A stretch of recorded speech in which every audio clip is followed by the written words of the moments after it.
नमस्कार. पॉवर बीआयच्या इंटरव्ह्यूसाठी किंवा पॉवर बीआय डेटा अनालिस्ट इंटरव्ह्यूसाठी कोणते कोणते प्रश्न विचारले जातील आणि काय काय टॉपिक्स आपण कन्सिडर करायला पाहिजे, कसं प्रिपेअर करायला पाहिजे आणि कोणत्या गोष्टीवर फोकस करायला पाहिजे आणि जर तुमच्याकडे एक्सपिरियन्स नसेल जास्त, तुम्ही फक्त पोर्टफोलिओ प्रोजेक्ट्स केलेले असतील, तर कसा तुम्ही तुमचं नॉलेजचा जास्तीत जास्त उपयोग करून तुम्ही तुमचा जो एक्झिस्टिंग पोर्टफोलिओ प्रोजेक्ट्स कसा रिअल टाइम प्रोजेक्टशी रिलेट करू शकता किंवा कोणताही एखादा रिअल टाइम प्रोजेक्ट कन्सिडर करू शकता आणि त्यानुसार तुम्ही क्वेश्चन्स कसे आन्सर करू शकता पॉवर बी आय मध्ये, ते आपण ह्या व्हिडिओमध्ये बघणार आहोत. ह्या व्हिडिओमध्ये बरेचसे असे डिटेल्समध्ये क्वेश्चन्स मी किंवा टॉपिक्स कव्हर करतोय.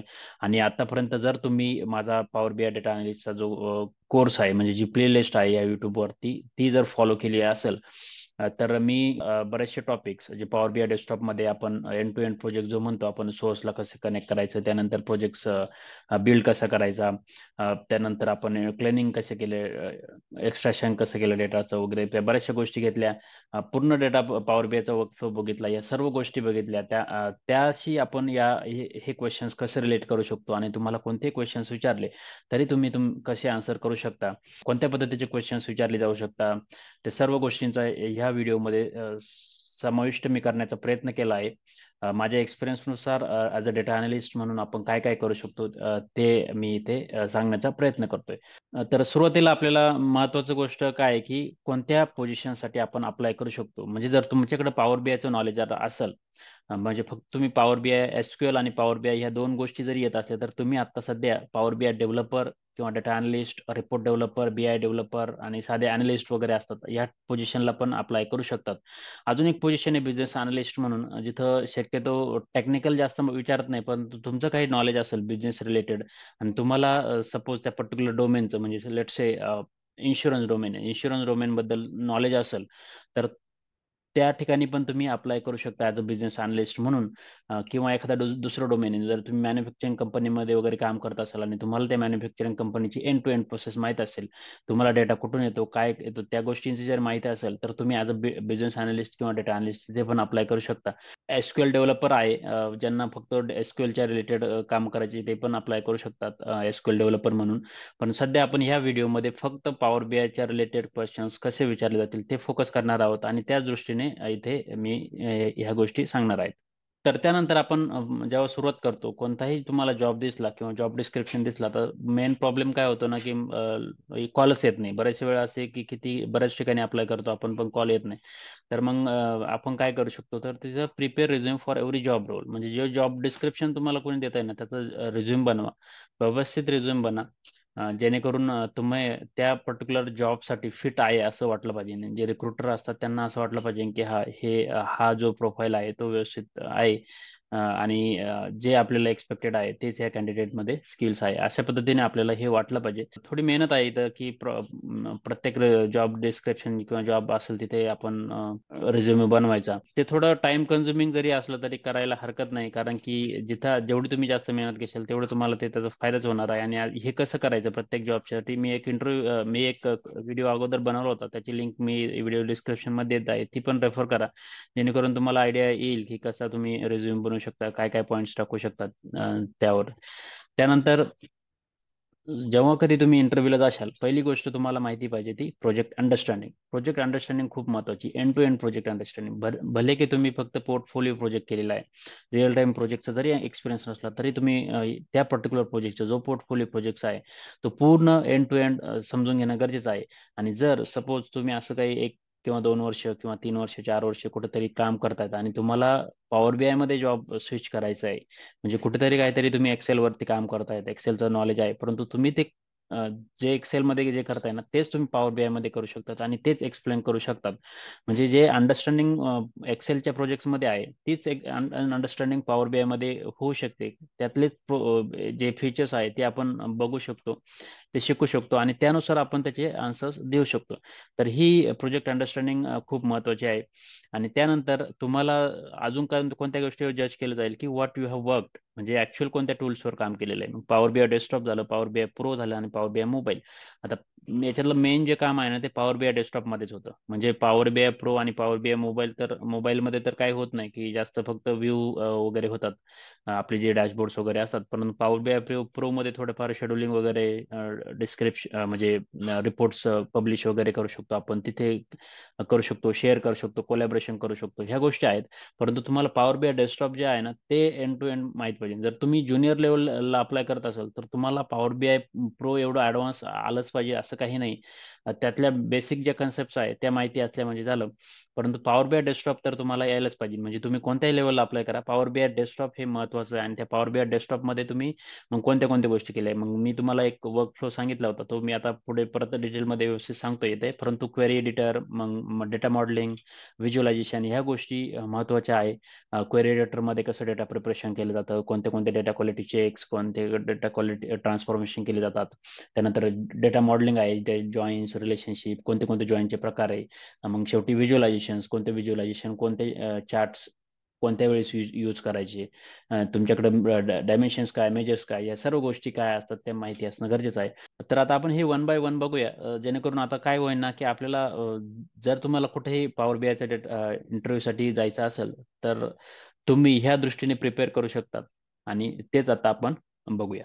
तर सर्वात प्रथम जेव्हा तुम्ही इंटरव्ह्यूला बसता तेव्हा किंवा पहिला क्वेश्चन असतो, tell me about yourself किंवा brief about your work experience. आता हा डिटेलमध्ये काय आन्सर करायचा, कसा आन्सर करायचा, याचा एक मी व्हिडिओ बनवला होता. परंतु मी इथे एक ब्रीफ याच्यात असं सांगणार आहेत की तुम्हाला जेव्हा आपल्याला ह्या क्वेश्चन्स बद्दल विचारलं जातं तेव्हा तुमचा कॉन्फिडन्स चेक केला जातो की तुम्हाला ऍक्च्युली किती माहिती आहे आणि तुम्ही काय खरंच काम केलेलं आहे, कोणत्या प्रोजेक्ट्सवर काम केलेलं आहे, ते त्याच्यातून हायलाईट झालं पाहिजे. म्हणजे सर्वसाधारणपणे आता जर तुम्ही as a power BI developer किंवा पॉवर बीआय डेटा अनालिस्ट म्हणून जेव्हा तुम्ही इंटरव्ह्यू देत आहेत तेव्हा तुम्ही पॉवर बीआय स्पेसिफिक बोललं पाहिजे. पॉवर बीआय मध्ये कोणता प्रोजेक्ट केला त्याबद्दल बोललं पाहिजे आणि त्यातले कोणते कोणते फीचर्स तुम्ही यूज केले, नेमका प्रोजेक्ट काय केलं, त्याचं थोडंसं एक 2 मिनिटाच्या आतमध्ये तुम्ही त्यावर बोलायला पाहिजे. जेणेकरून तुम्ही जे काम केलंय ते कॉन्फिडन्सली कसं करू शकतात ते सांगणं गरजेचं आहे. त्यासाठी तुम्हाला जो प्रोजेक्ट केला, जो आता पोर्टफोलिओ प्रोजेक्ट म्हणू शकतो, की जिथे आपण हे असे वेगवेगळे डॅशबोर्ड बनवले होते, तर हे याबद्दल तुम्हाला थोडक्यात सांगणं गरजेचं आहे. तुम्ही कोणते चार्ट्स क्रिएट केले, डेटा कसा क्लीन केला त्याबद्दल. आणि हे जे सर्व केपीआयज आहे, चार्ट्स आहे वगैरे, हे तुम्हाला व्यवस्थित सांगता आली पाहिजे. नेमकं आता तुम्हाला मी काय सॅम्पल म्हणून एक उत्तर देतो इथं, जे तुम्ही थोडंफार यूज करू शकता तुमच्या अंडरस्टँडिंगसाठी. आता इथं मी म्हटलंय की इथं ॲडव्हेंचर वर्कचा जो प्रोजेक्ट आहे तो सांगितलाय आणि सेल्स अँड मार्केटिंग डिपार्टमेंटमध्ये.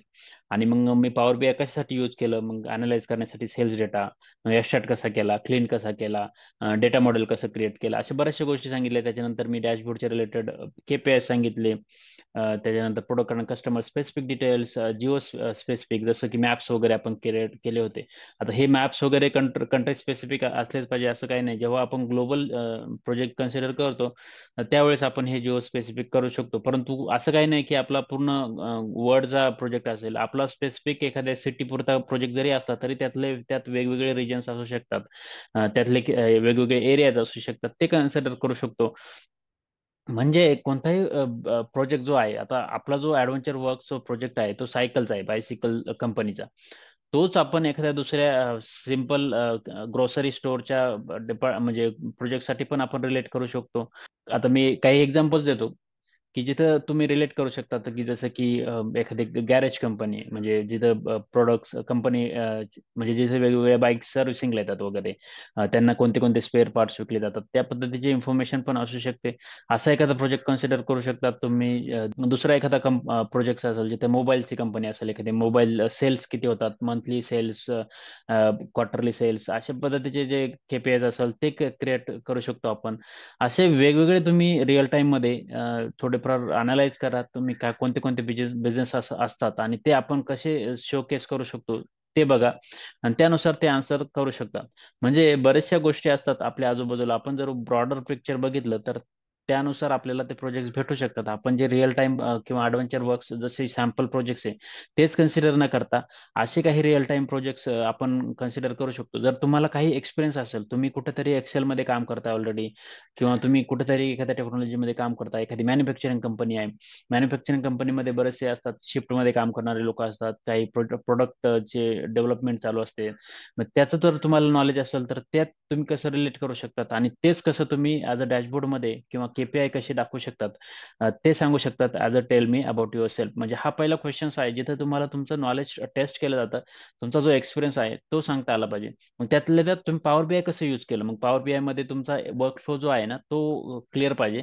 आता वर्क फ्लो जेव्हा म्हणतो ना आपण, तेव्हा मी तुम्हाला एक डायग्राम दिली होती की जिथे आपण डेटा प्रिपरेशन, डेटा मॉडेल आणि डेटा व्हिज्युअलायझेशन असे 3 फेजेस आपण बघितले होते आणि हे डिटेलमध्ये बघितले होते. मग डेटा प्रिपरेशन मध्ये काय होतं, डेटा क्लिनिंग कसं होतं, एक्सट्रॅक्शन कसं होतं डेटाचं, बऱ्याचशा गोष्टी ट्रान्सफॉर्मेशन आपण कसं करतो डेटाचं ते सांगता आलं पाहिजे. डेटा मॉडेलिंग जे आहे ते आपण मग वेगवेगळे टेबल्स आहेत ते जॉईन कसे केले, मग त्याच्यातले जॉईनचे प्रकार काय काय, लेफ्ट जॉईन काय, अँटी जॉईन काय, राईट जॉईन काय, फुल आउटर जॉईन काय, इनर जॉईन काय, असे वेगवेगळे जॉईनचे प्रकार आहेत ते सांगता आले पाहिजे. आणि त्यानंतर आपण relationship, active relationship, cross filter direction relationship असे वेगवेगळे पॉईंट्स बघितले होते आणि याचे सर्व व्हिडिओज मी डिटेलमध्ये कव्हर केले आहे आपल्या प्लेलिस्टमध्ये. ते बघा. डेटा व्हिज्युअलायझेशन, मग नंतर आपण कसे डॅशबोर्ड्स क्रिएट केले, कोणते कोणते KPIs क्रिएट केले, बरेचसे आपण असे डोनर चार्ट क्रिएट केले, लाईन चार्ट क्रिएट केले, कॉलम चार्ट क्रिएट केला, मॅप्स क्रिएट केले, असे बरेचसे चार्ट्स क्रिएट केले ते सांगता आले पाहिजे. मग त्या डॅशबोर्ड हा हा पूर्ण आर्किटेक्चर आहे ना हे तुम्हाला सांगता आलं पाहिजे. म्हणजे नेक्स्ट क्वेश्चन जरी याच्यावर विचारला, tail me about your self, नंतर तुम्हाला पॉवर बीआयचा आर्किटेक्चर काय, what is your power BI work flow किंवा पॉवर बीआयचं आर्किटेक्चर काय, तर तुम्हाला ह्या 3 गोष्टी सांगता आल्या पाहिजे आणि त्यातल्या त्यात काय काय होतं ते सांगता आलं पाहिजे. तर हे झालं पॉवर बीआयचं वर्क फ्लो. तर अशा पद्धतीने जे पहिले 1-2 क्वेश्चन असतात, tail me about your self आणि आर्किटेक्चर ऑफ पॉवर बीआय, तुम्हाला हे सांगता आलं पाहिजे. आणि पॉवर बीआय कसं व्हिज्युअलायझेशन टूल आहे किंवा बिझनेस इंटेलिजन्स टूल आहे ते पण सांगता आलं पाहिजे. तर ही झाली सुरुवात, म्हणजे जेणेकरून इंटरव्ह्यू जो घेणार आहे त्याला थोडाफार कॉन्फिडन्स येतो की हा ह्या माणसाने काहीतरी काम केलेलं आहे, जिथं की त्याला ऍटलिस्ट आर्किटेक्चर पूर्ण माहिती आहे, वर्क फ्लो पूर्ण माहिती आहे आणि त्यानंतर तो एखादा रिअल टाइम प्रोजेक्ट सांगतोय, म्हणजे जेणेकरून त्याला पुढचे क्वेश्चन्स विचारायला सोपं जाईल. आता पुढे काही टेक्निकल क्वेश्चन विचारण्याच्या अगोदर इंटरव्ह्यूअर जनरली एक्सपेक्ट काय करतात की तुम्ही नेमकं काम काय करत होतात, ॲज अ डेव्हलपर किंवा ॲज अ डेटा अनालिस्ट कुठेतरी तुम्ही काम करत असाल किंवा तुम्हाला ऍटलिस्ट काहीतरी एक्सपिरियन्स आहे असं जर तुम्ही म्हणत असाल, तर तुम्ही नेमकं काम काय करत होता याबद्दल थोडं जाणून घेऊ इच्छिता आणि त्यावरून त्यांना थोडंफार समजतं की यांनी ऍक्च्युली काम केलेलं आहे की नाही. आता काय होतं ना की जेव्हा तुम्ही रिअल टाइम प्रोजेक्टवर काम केलेलं नसतं, आता मी हे जे इंटरव्ह्यूचे क्वेश्चन सांगत आहे ते असं कन्सिडर करून सांगतोय की तुम्हाला ऍटलिस्ट काहीच एक्सपिरियन्स नाही, तुम्ही पॉवर बीआयचा एक्सपिरियन्स ट्रेनिंग घेतलेलं आहे, काही प्रोजेक्ट्स केलेले, पोर्टफोलिओ प्रोजेक्ट्स म्हणतोय, अ, त्या बेसिसवर तुम्ही इंटरव्ह्यू द्यायला जाताय किंवा तुम्हाला 1 ते 2 वर्षाचा कुठेतरी एक्सपिरियन्स आहे एक्सेल वरती म्हणा किंवा मे बी काही दुसऱ्या टेक्नॉलॉजीज वरती, आणि तुम्ही ॲज अ पॉवर बीआय साठी अप्लाय करताय, पॉवर बीआयच्या जॉबसाठी, त्यासाठी तुम्हाला थोड्याफार गोष्टी समजून घेणं गरजेचं असतं की जेव्हा तुम्ही डेटा अनालिस्ट म्हणून काम करतात तेव्हा नेमका तुमचा प्रोजेक्ट कसा होता. तर जनरली जेव्हा कंपनीमध्ये काम करतात तेव्हा प्रोजेक्टचे 2-3 प्रकार असतात. म्हणजे 3 प्रकार असतात प्रोजेक्टचे, एक तर डेव्हलपमेंट प्रोजेक्ट असतो, दुसरा असतो सपोर्ट प्रोजेक्ट आणि तिसरा असतो application development and support project. Development प्रोजेक्टमध्ये काय होतं ना की क्लायंटकडून काही रिक्वायरमेंट्स येतात आणि त्या रिक्वायरमेंट्स तुम्ही म्हणजे रिपोर्ट डेव्हलप करणं झालं किंवा डॅशबोर्ड डेव्हलप करणं झालं, हे केलं जातं. म्हणजे याच्यात असं असतं की एक पर्टिक्युलर स्पेसिफिक बजेट ठरवलं जातं क्लायंटकडनं की आम्हाला अशी रिक्वायरमेंट आहे आणि त्याचं ते डिझाईन डॉक्युमेंट वगैरे हे जे आहे ते आर्किटेक्ट वगैरे बनवतात आणि ते आपल्या डेव्हलपरकडे किंवा टीम लीडकडे देतात आणि ते दिल्यानंतर डेव्हलपमेंट टीम त्याच्यावर काम करते. हे झालं डेव्हलपमेंट प्रोजेक्टवर. आता सपोर्ट प्रोजेक्टमध्ये काय असतं ना की हा जो प्रोजेक्ट आहे ना की हा लाईव्ह असतो ऑलरेडी, म्हणजे प्रोडक्शन मध्ये डिप्लॉय केलेला असतो. आता जनरली 2-3 एन्व्हायरमेंट असतात जेव्हा कधी आपण काम करत असतो. एक डेव्हलपमेंट असतो, एक क्यूए किंवा टेस्ट एन्व्हायरमेंट असतं आणि एक प्रोडक्शन असतं. आता डेव्हलपमेंट जे एन्व्हायरमेंट असतं ते डेव्हलपर लोक यूज करतात, क्यूए आणि टेस्ट असतात ते टेस्टर लोक वगैरे यूज करतात आणि प्रोडक्शन जे आहे ते एंड युजर्स किंवा बिझनेस युजर्स यूज करतात. अशा पद्धतीचे एन्व्हायरमेंट असतात. तर काय असतं ना की जे ऍप्लिकेशन आहे किंवा आपलं डॅशबोर्ड वगैरे ऑलरेडी लाईव्ह आहे, प्रोडक्शन मध्ये यूज केला जातो. आणि सपोर्ट प्रोजेक्ट मध्ये काय होतं ना की काही प्रॉब्लेम्स आले तर ते सपोर्ट टीमवाले मग त्यावर रिझॉल्व्ह करतात, म्हणजे ते मग तिकडून इश्यू रिपोर्ट करतात तिकीटमध्ये आणि ते आपल्याला सॉल्व्ह करावं लागतं. तर असं सपोर्टचा प्रोजेक्ट असतो आणि हे कंटिन्युअस शिफ्टमध्ये पण काम असू शकतं.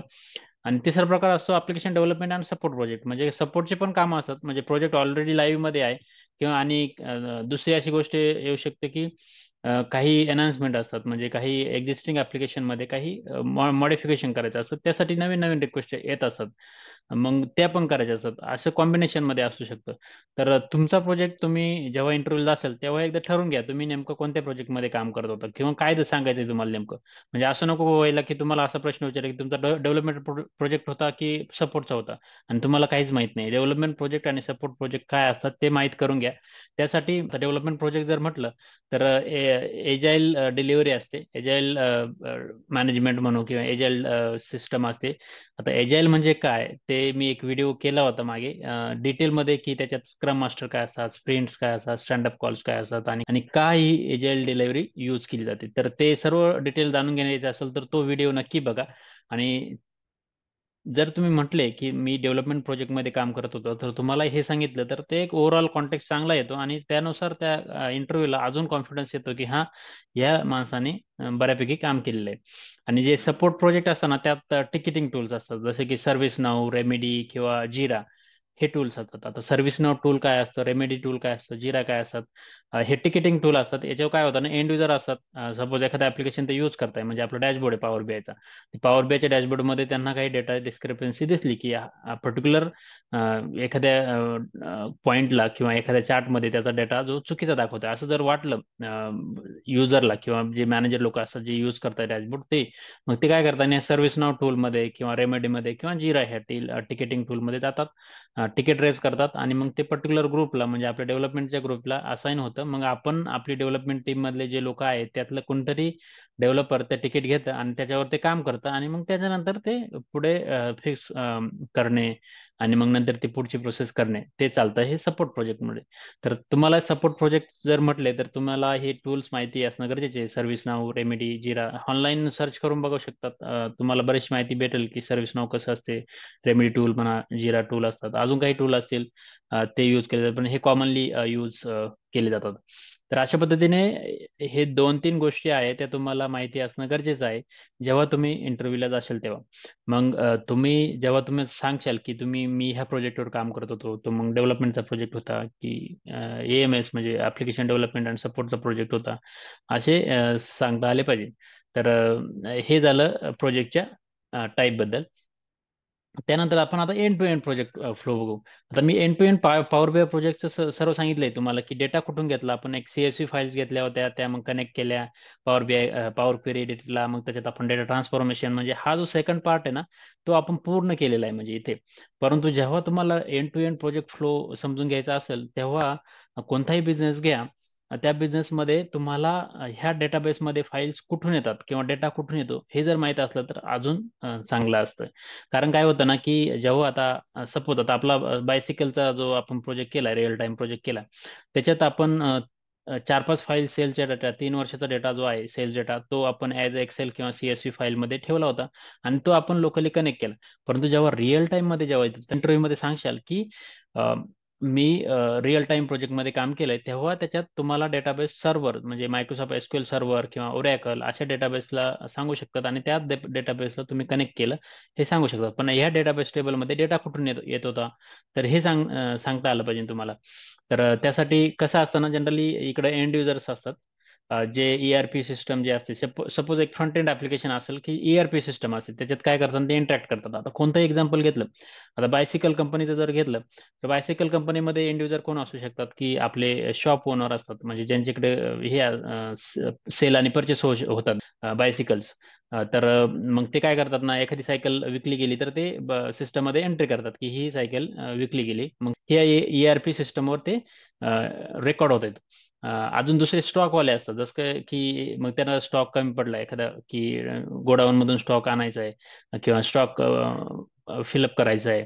तर अशा पद्धतीचे जे असतात मग ते मॅन्युफॅक्चरिंग डिपार्टमेंटला रिक्वेस्ट पाठवणे वगैरे हे सर्व काम हे ईआरपी सिस्टम जर करत असेल तर त्याला वेगवेगळे लोक इंटरॅक्ट करत असतात. म्हणजे शॉप ओनर झाले, कस्टमर झाले, स्टॉक ओनर झाले, मॅन्युफॅक्चरिंगचे डिपार्टमेंटचे लोक झाले, मॅनेजर झाले, सुपरवायझर झाले, बरेचसे लोक असतात, स्पेअर पार्टवाले असतात, असे बरेचसे लोक असतात जे इंटरॅक्ट करतात ह्या ईआरपी सिस्टमवरती आणि ते त्यांची इन्फॉर्मेशन ह्या सिस्टमवर यूज करतील. मग ही सिस्टम एंटर करण्यासाठी ते मोबाईल सॉफ्टवेअर वापरू शकतात किंवा डायरेक्ट लॅपटॉपवर ईआरपी सिस्टम सॉफ्टवेअर वापरू शकतात, कोणताही वापरू शकतात किंवा कोडिंग क्यू आर कोड असतात ते स्कॅन केले जातात. एखाद्या प्रोडक्टची इन्फॉर्मेशन फिलअप करायची असेल क्यू आर कोडवर स्कॅन केलं ती इन्फॉर्मेशन लगेच ERP सिस्टम मध्ये रेकॉर्ड होईल आणि मग ती ERP सिस्टम रेकॉर्ड चा जो डेटा आहे तो डेटाबेस मध्ये स्टोअर करण्याचे काही प्रोसेस असतात, त्या करतात. मग इथपर्यंत हे फ्रंट एंड ऍप्लिकेशन झालं किंवा फ्रंट एंड साईट झाली आणि त्यानंतर आपला डेटाबेस आणि हा डेटाबेसला आपण पॉवर BI कनेक्ट करतो. आता हे झालं आपलं बॅक एंडला. जेव्हा आपण डेटा अनालिस्ट म्हणून काम करतो तेव्हा आपल्याला समजणं गरजेचं आहे की आपण डेटाबेसला कनेक्ट करतो. मग डेटाबेसमध्ये जो डेटा क्लिनिंग वगैरे आहे ना, ते क्वेरी एडिटर वगैरे मध्ये होतं. त्यानंतर डेटा मॉडेलिंग आहे, मग व्हिज्युअलायझेशन हे सर्व क्रिएट करण्यासाठी आपण पॉवर BI यूज करतो आणि ते शेवटी आपण डॅशबोर्ड्स करतो, क्रिएट करतो, रिपोर्ट्स, व्हिज्युअलायझेशन, चार्ट्स वगैरे बऱ्याचशा गोष्टी असतात. आणि मग ते शेवटी बिझनेस युजर्स म्हणजे एक्झिक्युटिव्ह बोर्ड मेंबर यूज करतात, मॅनेजर यूज करतात, करू शकतात किंवा एंड युजर यूज करू शकतात. तर अशा पद्धतीने हा end to end project flow असतो. जनरली तुम्ही जर तुमच्या इंटरव्ह्यू मध्ये एखादा प्रोजेक्ट सांगितला, आता आपण बायसिकलचा म्हणतोय, परंतु जर तुम्ही दुसरा कोणताही एखादा मॅन्युफॅक्चरिंगचा प्रोजेक्ट जर सांगितला, तर मॅन्युफॅक्चरिंग मध्ये पण तुम्हाला जर समजत असेल की वेगवेगळे डिपार्टमेंट असतात, सप्लाय चेन असतात, मार्केटिंग असतात, मॅन्युफॅक्चरिंग असतात, असे वेगवेगळे डिपार्टमेंट असतात आणि त्या प्रत्येक डिपार्टमेंटचे वेगवेगळे काम असतात आणि ते वेगवेगळे सिस्टम यूज करतात. मग ते एकच कॉमन ERP सिस्टम असू शकतं त्यांना, की ते सिस्टम मध्ये रेकॉर्ड्स एंट्री करतील, काही अजून कामं करतील, अकाउंटवाले लोक असतात, फायनान्सवाले लोक असतात, ते असे बरेचसे लोक असतात, ते सिस्टमला यूज करतील आणि तो डेटा कुठेतरी डेटाबेसमध्ये स्टोअर होतो आणि तो डेटाबेस मधून आपण ऍक्सेस करून पॉवर BI ने तो कनेक्ट केल्यानंतर क्लीन होईल आणि त्याच्यानंतर आपण रिपोर्ट्स, डॅशबोर्ड्स, व्हिज्युअलायझेशन क्रिएट करू शकतो. तर हा समजून घ्या end to end project flow महत्वाचा आहे. आणि जर तुम्हाला हे समजलं तर याने काय होतं ना, की जर आपण ओव्हरऑल पिक्चर दिलं, म्हणजे जरी तुमचा 1 वर्षाचा जर एक्सपिरियन्स असला, तरी तुम्हाला पूर्ण जर प्रोजेक्टचा end to end work flow माहित असेल किंवा तुम्ही ऍटलिस्ट एक्सप्लेन करू शकत असाल तरी ते खूप आहे. म्हणजे जवळपास काय होतं ना, की जेव्हा ज्युनियर लेवलला तुम्ही काम करतात, 1 ते 2 वर्ष एक्सपिरियन्स असताना तुम्हाला खूपच थोडं काम दिलं जातं. म्हणजे एवढं काय काम दिलं जात नाही लगेच. लीड वगैरे असतात किंवा सिनियर लोक असतात, ते काय करतात ना, थोडं थोडं काम देतात. परंतु जर तुम्ही अजून थोडं ऍडिशनल ऍक्टिव्हिटी घेऊन, ऍडिशनल रिस्पॉन्सिबिलिटी घेऊन त्या प्रोजेक्ट बद्दल एंड टू एंड समजून घेतलं, तर तुम्हाला अजून एक्सपिरियन्स भेटेल आणि तुमचे स्किल्स वाढत राहतील. तर अशा पद्धतीने जो काही प्रोजेक्ट तुम्ही एक्सप्लेन करणार आहात, त्या प्रोजेक्ट बद्दल पूर्ण एंड टू एंड माहिती ठेवण्याचा प्रयत्न करा, जेणेकरून थोडंफार टेक्निकल मध्ये आपण कमी पडलो तरी चालेल, परंतु ह्या गोष्टी खूप मॅटर करतात. त्यामुळे तुम्ही हा एंड टू एंड फ्लो व्यवस्थित समजून घ्या. बऱ्याचशा सिस्टम असतात. आता इथं मी जे सांगितले, इथं ERP सिस्टम आहे, काही ठिकाणी मेन फ्रेम सिस्टम असतात. त्या मेन फ्रेम सिस्टम पण डेटा रीड करतात, कुठेतरी स्टोअर करतात as a CSV file, flat file वगैरे असं पण सेव्ह करून ठेवतात. तर बरेचसे वेगवेगळे सिस्टम असतात. आता क्लाउड आलंय, बरेचसे क्लाउड सिस्टम्स आल्यात. परंतु जनरली असं स्ट्रक्चर असते जे तुम्हाला समजून घेणं गरजेचं आहे. आता अजून एक गोष्ट असते कनेक्टिव्हिटी. आता जेव्हा तुम्ही पॉवर BI ला कनेक्ट करतात, त्यावेळी तुम्हाला माहिती असलं पाहिजे की कोणत्या कोणत्या कनेक्टिव्हिटी का आपण करू शकतो. आता बरेचसे कनेक्टिव्हिटी असतात, जसे की SQL सर्व्हर आहे, ओरॅकल आहे, Azure आहे, SAPच्या सिस्टम आहे सर्व, त्यानंतर क्लाउड आहे, गुगल क्लाउड आहे, बरेचसे सिस्टम्स आहे. आता एक्सेल, CSV, JSON हे सारे आहे, फोल्डर लेवल आहे. हे सर्व तुम्हाला आल्याच पाहिजे ना असं काही नाही, फक्त तुम्हाला सांगता आले पाहिजे की कोणत्या कोणत्याला कसं कनेक्ट करू शकतो. जर विचारलं गेलं की what are different connectivity available in the power BI and how power BI can connect, तर हे थोडेफार लिस्ट केले डेटाबेसेस तरी चालेल. आणि तुम्ही जे ऍक्च्युअली यूज केलंय तुमच्या प्रोजेक्टमध्ये ते सांगता आलं पाहिजे तुम्हाला व्यवस्थित. म्हणजे तुम्ही जर ओरॅकलला कनेक्ट केलं तर ओरॅकलची कनेक्टिव्हिटी तुम्हाला सांगता आलं पाहिजे तुम्ही कसं केलं. शक्यतो काय होतं ना, म्हणजे जेव्हा रिअल टाइम प्रोजेक्टमध्ये काय होतं ना, की हे कनेक्शन्स ऑलरेडी अवेलेबल असतात. म्हणजे जेव्हा मोठा प्रोजेक्ट असतो ना, तेव्हा हे कनेक्शन्स ऑलरेडी ऍडमिन लोक आपल्याला क्रिएट करून देतात, आपण फक्त ते रेफर करायचे असतात. तर ते पण सांगू शकतात की जर तुम्ही ॲज अ ज्युनियर होते तर तुम्हाला कनेक्शन क्रिएट करायला नाही भेटले, ते ऑलरेडी होते, फक्त तुम्ही कॉन्फिगर केले पॉवर BI मध्ये कनेक्ट करताना, तर यूज केले. म्हणजे जर तुम्हाला सांगितलं की मला ओरॅकलला कनेक्ट करायला सांगितलं तर मी ओरॅकलचं कनेक्शन यूज केलं. तर अशा पद्धतीने आपण सांगू शकतात. आणि याच्यात कनेक्टिव्हिटी टाईपचे प्रकार असतात, डायरेक्ट क्वेरी, इम्पोर्ट क्वेरी आणि ड्युएल मोड. आता हे मी प्रॅक्टिकली माझ्या कोर्समध्ये घेतलेले आहे. तुम्ही बघू शकता. डायरेक्ट क्वेरीमध्ये काय होतं की डायरेक्टली आपण डेटाबेसला कनेक्ट करतो, डेटा जो काही डेटाबेसमध्ये रिफ्रेश होईल तसा हा इकडे रिफ्रेश होत राहील. इम्पोर्ट मोडमध्ये काय होतं ना, आपण डेटा एकदा घेतो ॲज अ स्क्रीनशॉट म्हणून किंवा स्नॅपशॉट म्हणून आपण आपल्या पॉवर BI मध्ये स्टोअर केला जातो. त्याने काय होते ना, पॉवर BI ची साईज वाढत जाते डेटाबेसची आणि ड्युएल मोडमध्ये असं दोन्ही कॉम्बिनेशन होतं, हायब्रिड अप्रोच. तर हे depend upon the companies policy, connection policy वगैरे त्यानुसार यूज केलं जातं. परंतु जनरली डायरेक्ट क्वेरी आहे ते ॲडव्हान्टेजेस आहे जेव्हा खूप खूप साऱ्या डेटा असतो. मग तुम्ही याच्यातलं जेव्हा आन्सर देता येईल तेव्हा तुम्हाला एक अजून विचारले जातील की का, म्हणजे याची गरज का, तुम्ही हेच कनेक्शन का वापरलं, डायरेक्ट क्वेरी कनेक्शन का वापरलं किंवा इम्पोर्ट मोड का वापरलं. मग त्याचे तुम्हाला ॲडव्हान्टेज डिसॲडव्हान्टेज माहिती पाहिजे. ते ॲडव्हान्टेज डिसॲडव्हान्टेज मी डिटेल व्हिडिओमध्ये घेतलेले आहे, ते तुम्ही बघू शकता. अजून पण याची प्रिपरेशन करू शकता टेक्निकली. डायरेक्ट क्वेरीमध्ये काय फरक आहे, इम्पोर्ट क्वेरीमध्ये काय फरक आहे. तर त्याचे फायदे आणि तोटे दोन्ही बघा. प्रेफरेबल डायरेक्ट क्वेरी माझ्या मते, कधी कधी ड्युएल मोड पण प्रेफरेबल आहे. इम्पोर्ट मोड स्मॉल डेटा साईज मध्ये असेल तेव्हा आपण इम्पोर्ट मोड यूज करू शकतो. तर हे झालं कनेक्टिव्हिटी बद्दल. त्यानंतर अजून एक टॉपिक असू शकतो, व्हॉट इज ईटीएल. आता ईटीएल म्हणजे काय आणि how it is related to power BI. आता ईटीएल जर बघितलं तर ETL is a extract transform load. आता एक्स्ट्रा ट्रान्सफॉर्म लोड म्हणजे आता जर तुम्ही ईटीएल टूल्स जर तुम्हाला माहित नसतील अजूनपर्यंत काही ईटीएल म्हणजे काय असतं, तर ईटीएल टूल भरपूर आहे असे मार्केटमध्ये. जसे की Microsoft SQL server integration services, S S म्हणतात त्याला. दुसरं एक आहे पेंटाहॉचं एक टूल आहे पेंटाहॉ कंपनीचं. त्यानंतर एस-ए-पीचं एक टूल आहे बीओडीएस म्हणून, बिझनेस ऑब्जेक्ट डेटा सर्व्हिसेस. अशी टूल्स आहे, असे वेगवेगळे आहे म्हणजे जे की डेटा म्हणजे डेटा घेतात आणि त्याच्यावर ट्रान्सफॉर्मेशन करतात आणि त्यानंतर त्याच्यावर प्रोसेसिंग करून डेटा क्लीन करायचं वगैरे काम करतात. परंतु हेच काम पॉवर बीआय मध्ये पण होऊ शकतं. त्यासाठीच आपण पॉवर क्वेरी जे एडिटर आहे त्याच्यात आपण तुम्हाला सांगितलं ना की एक्स्ट्रा ट्रान्सफॉर्म लोड म्हणजे आपण डेटा एक्सट्रॅक्ट करतो किंवा कनेक्ट करतो, म्हणजे तो घेतो आपल्या ह्याच्यात, त्याच्यावर ट्रान्सफॉर्मेशन करतो आणि ट्रान्सफॉर्मेशन मध्ये बरेचसे ऑपरेशन करतो, ते तुम्हाला सांगता आले पाहिजे. ट्रान्सफॉर्म मध्ये मग तुम्हाला सांगितलं की याच्यात आपण रोज रिमूव्ह करू शकतो, ठेवू शकतो काही रोज, स्प्लिट करू शकतो, ग्रुप बाय करू शकतो, use first Y headers append करू शकतो, मर्ज करू शकतो, असे बरेचसे आहे. आणि ऍड कॉलम जर म्हटलं, आता ट्रान्सफॉर्म आणि ऍड कॉलम मध्ये काय फरक आहे ते पण तुम्हाला माहिती पाहिजे. म्हणजे जर हे माहित नसेल तर माहित करून घ्या. आणि हे तुमच्या याच्यात कसं यूज केलेलं आहे, याच्यातले कोणते कोणते ऑपरेशन, म्हणजे सर्वच ऑपरेशन आपण यूज करत नाही, तर तरी पण तुम्हाला दोन चार असे ऑपरेशन सांगता आले पाहिजे, की जसे की पिव्होटिंग, पिव्होट आणि अनपिव्होट हे काय आहे, त्यानंतर मर्ज क्वेरीज, अपेंड क्वेरीज, हे तुम्हाला सांगता आलं पाहिजे. आणि त्याच्यानंतर स्प्लिटिंग किंवा डेटा टाईप चेक करायचे, डेटा टाईप करेक्शन, हे काय ऑप्शन्स आहेत ते सांगता आले पाहिजे. आता ही मॅथमॅटिकल वगैरे भरपूर कॉमन असतात, ते काही एवढे कॉमनली यूज केले जात नाही. परंतु तुम्हाला हे जे आहे ना मर्ज क्वेरीज आणि अपेंड क्वेरीज विथ एक्झाम्पल आले पाहिजे. तुमचा जो प्रोजेक्ट मध्ये आहे ना तेच सांगता आलं पाहिजे. जर आणि ते काय यूज करायचे त्याचे एक्झाम्पल देता आले पाहिजे. तर हे काय ऑपरेशन्स आहे आणि हेच operation power query as a ETL tool म्हणून परफॉर्म करू शकतो, ते इथे सांगायला पाहिजे.